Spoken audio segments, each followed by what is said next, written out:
Michigan Wolverines remain undefeated thanks to that dominant second-half performance in New Jersey as we welcome in the host of the X's and Bros Show. You see him every morning here on BCSN, Anthony Bellino. Anthony, thank you for joining us. Hey, Mark, thanks so much for having me. As always, it is a pleasure. And as I like to say, my friend, you can't go 10-0 if you don't go 9-0 first. And that's where the Michigan Wolverines find themselves today. Wolverines back in Michigan after the road trip to Rutgers. Many are now calling Michigan the most complete team in the Big Ten. Is that an assessment you agree with? I don't know. One thing I do like about the Rutgers game is that we saw some more downfield shots being taken by Michigan's offense. Whether they're complete or not to this point, that's neither here nor there. But they have to be able to show that they are not only able to, but willing to throw the ball down the field. That's really what I've been kind of waiting to see. I mean, we've seen some great passes earlier on. I think back to, Roman Wilson catching a 70-yard bomb. It's like, that J.J. McCarthy can make that throw. Let's just see it more often. We see the rest of the country moving the ball through the air. And I know that, Jim Harbaugh's big thing is, Neil Armstrong through the air and Patton on the ground. That's fine. Yeah, both of your running backs, Donovan Edwards and Blake Corum, both go for 109 yards. They continue to ground and pound. You have to be able to run the football because one thing that we saw with Illinois and Michigan State, one thing that we saw with Ohio State struggle against Northwestern, running the football travels. And when that's your identity, when your offensive line takes pride in owning that line of scrimmage, and you can do that, you could play in any condition. It doesn't matter if the wind's blowing 50 miles an hour in your face, because we don't even need to throw it when we're going that direction in the field, which is where we saw some other teams really struggle. Some teams that played a little bit more west, teams that were outdoors enjoying the fun and the sun and all the winds. They struggled to run the football. And if you can't run the ball, you can't win football games. So for as much as I'd like to see Michigan be able to throw it more, running travels. The defense has been playing very well. It does kind of feel like much like every game is sort of a boxing match, if you will. Michigan continues to establish their jab, try to figure out and, be tactful for the first 6 rounds, the first half of the fight. And then the second half, the adjustments are made. They know exactly where they want to strike. Here come the overhand rights. Here come the big sweeping hooks, the uppercuts, if you will, Mark. And that's how they knock their opponents out in the late rounds. Well, keeping with the boxing analogy, are you okay without seeing some Mike Tyson first-round style knockouts? Because let's face it, Michigan has struggled in the first halves. They trailed at halftime against the Rutgers Scarlet Knights. First time they've trailed at half all season, but you can't blame them for the way they have played in the second half, the adjustments they've made, the physicality, the way they have worn down opponents in that second half. So you're okay with them not having those quick strikes in the first half and wearing teams down in the second? No, I'm not okay with that at all. Come on, Mark. I've been sitting on pins and needles every Saturday. It's like, oh, here we go again. It's like, well, we got 2 more quarters to play, right? No, it makes me uneasy. Let's get a first-round knockout. Let's end this thing the first 5 minutes in so I can just enjoy the rest of my day and enjoy myself and have a beverage or two and just relax, right? I want to get into Aaron Rodgers, the RELAX. That's what I want to do on a Saturday, and I can't do it because the first 30 minutes are bothering the heck out of me. That's why. No, I would love to see some first-round knockouts, but it just hasn't been what Michigan has been able to do. Maybe this week against Nebraska, they can do it, but if you struggle with Rutgers in the first half, can you get away with that when you take on Ohio State? Can you get away with that when you have to play Illinois, who's still on the schedule? They're still top 25. I know that they lost at home, whatever. It was windy. Can you get away with that if you have to play a team like Georgia, like Bama, like Tennessee? We'll figure out about TCU. I'm not too high on them. But some of these other teams across the country that are able to score, and are able to defend. Michigan ran into a Georgia team at the Orange Bowl last year that owned the line of scrimmage. And for the first time all year, Michigan didn't know how to react to that. That's what's most concerning to me. So when you don't dominate with your front 5, then what happens? That remains to be seen. Defensively, Michael Barrett, a pair of interceptions in the win at Rutgers, including a pick 6. Now, we've talked about this all season long, how this defense may not have the same type of stars as last year's D, but it might be an overall better defense because of the overall talent on the D. Yeah, 4 passes deflected in the game. You had 3 sacks. You had a whole bunch of tackles for loss. You had quarterback hurries and hits. All in all, a very, very good performance. I thought for the most part, they handle another running game with relative ease. Rutgers only managing 14 total yards on the ground on 19 attempts. They forced Rutgers to go through the air. And I think that if you're going to hold, college offenses and college quarterbacks to, under 200 to 250 yards, I think that that's kind of like the sweet spot. I think that when teams start going for 300 yards in the air through you're going to start to have some problems. But 3 interceptions in the game, as you mentioned, they were able to convert one of those into 6 points, and they scored 3 touchdowns in like a minute and 48 seconds. It was like score, score, score. It was great to watch. It was another very good defensive performance, and they're going to need it. It's nice to be able to see some guys, be able to, get the other team to commit some turnovers. It starts with pressure. It always starts up front. When you're getting after the quarterback, if you hit him early and you hit him once, he's going to start thinking about it, right? I'm a big proponent of, I know in today's football, we want to grab the flag and, set them down easily and let's not hurt anybody. No, you hit the quarterback every single play that you can. If you can get after him, you make them think. When they start thinking, they start making mistakes. Let's talk a little big picture here for a second. With Tennessee, Alabama, Clemson all losing on Saturday, we have 4 undefeated teams remaining: Georgia, Ohio State, Michigan, and TCU. Can the Big Ten get 2 teams into the college football playoff this year?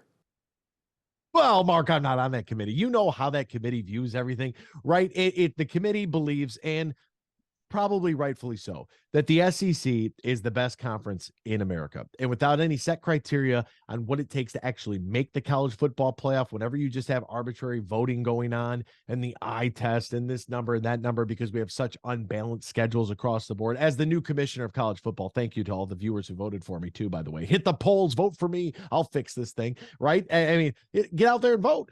I would have all of this fixed, because the first thing you have to do is standardize schedule, right? How are we going to make sure that every Power 5 conference is playing all the other Power 5s? The second thing we need to do is have a defined set criteria of what it takes to get into the college football playoff. Even when it gets to expansion, right? When it gets to expansion, they're going to take the top 6 conference champions, or however they're going to weasel out of it, right? So you could potentially have a couple of group of 5s in there under what they are going to determine their new criteria. For the current setup, the current model, though, I don't believe that you shouldn't get in if you're not your conference champion. I've kind of always felt that. I think you should have to take care of business. I don't believe that the committee would put Michigan and Ohio State in there. I just don't feel like they have the respect for the Big Ten. We've seen the Big Ten slide massively. The Big Ten West has featured really nothing of substance. We know that, it's back to being, a 1-game schedule, a 2-team league, if you will, like it was years ago. So I don't think that the committee will give the benefit of the doubt. I think they'll sneak in a 1-loss Tennessee. Georgia's undefeated. I don't see them losing. Be interested to see if they end up with a rematch against Tennessee. They don't. How do they view the Big 12? I mean, where does TCU fall when the rankings come out? How will the Pac-12?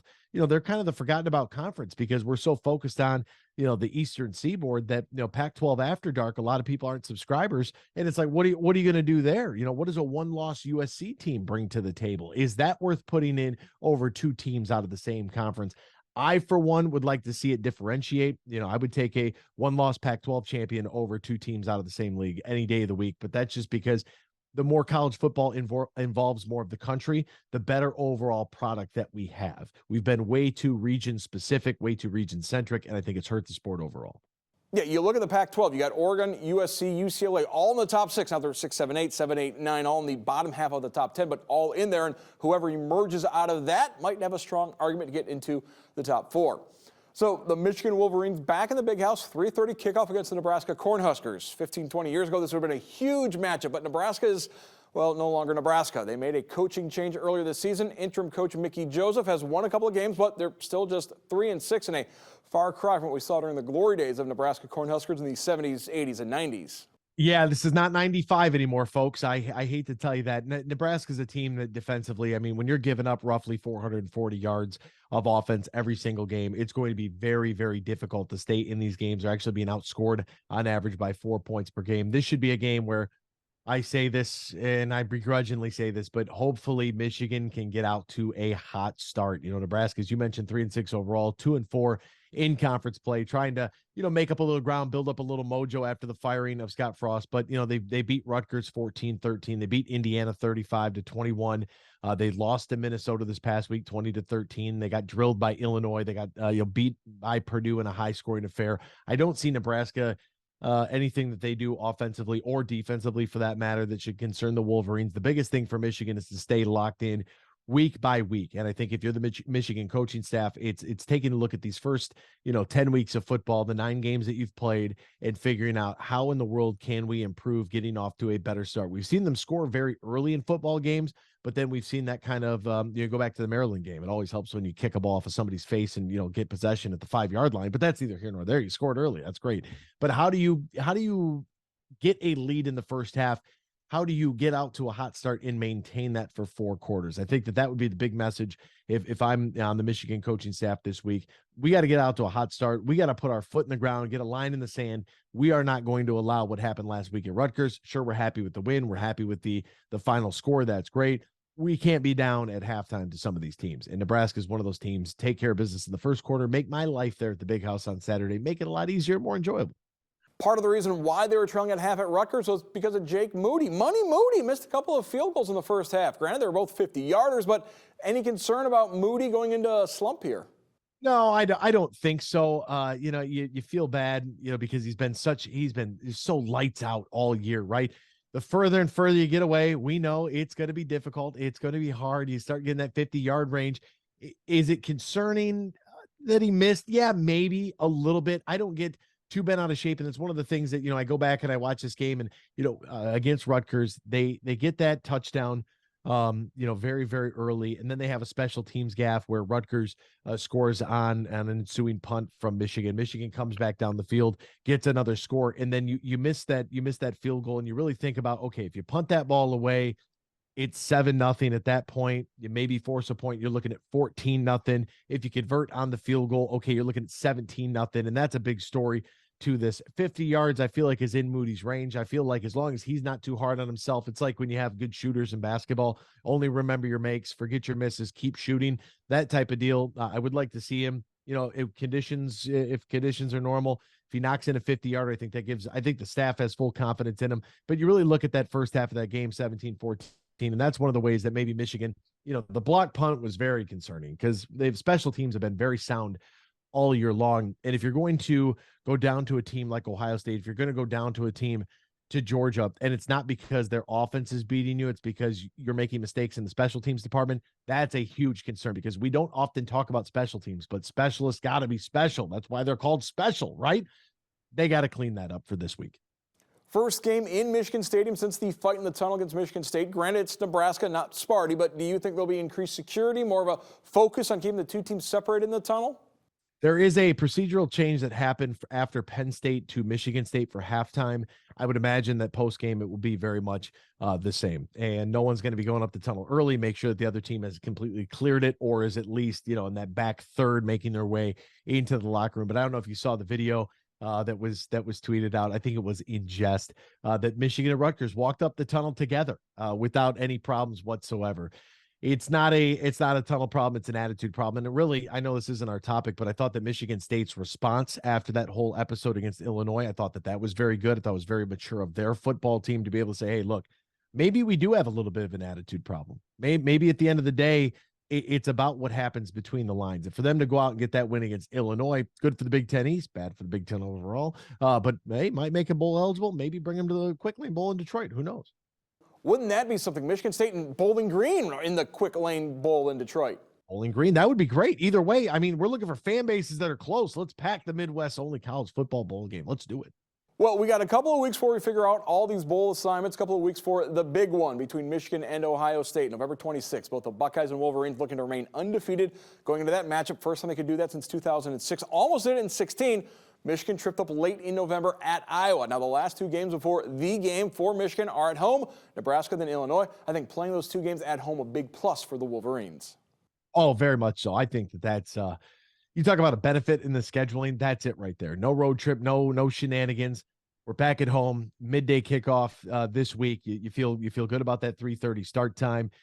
Gets guys, I don't like the late games. I know that a lot of the kids do actually, prefer playing at night because it reminds them of high school, right? They're used to playing at night coming from the high school ranks. But once you start to get in that college world where everything's at noon and the earlier start times, you want to stay locked in. You want to stay laser focused. They do that at home. All right. I want to thank our guest tonight on College Football Weekly, the host of the X's and Bros Show, Anthony Bellino. Anthony, have a great week. Mark, thank you very much. And hey, happy opening tip-off to the college basketball season all week long. We love it.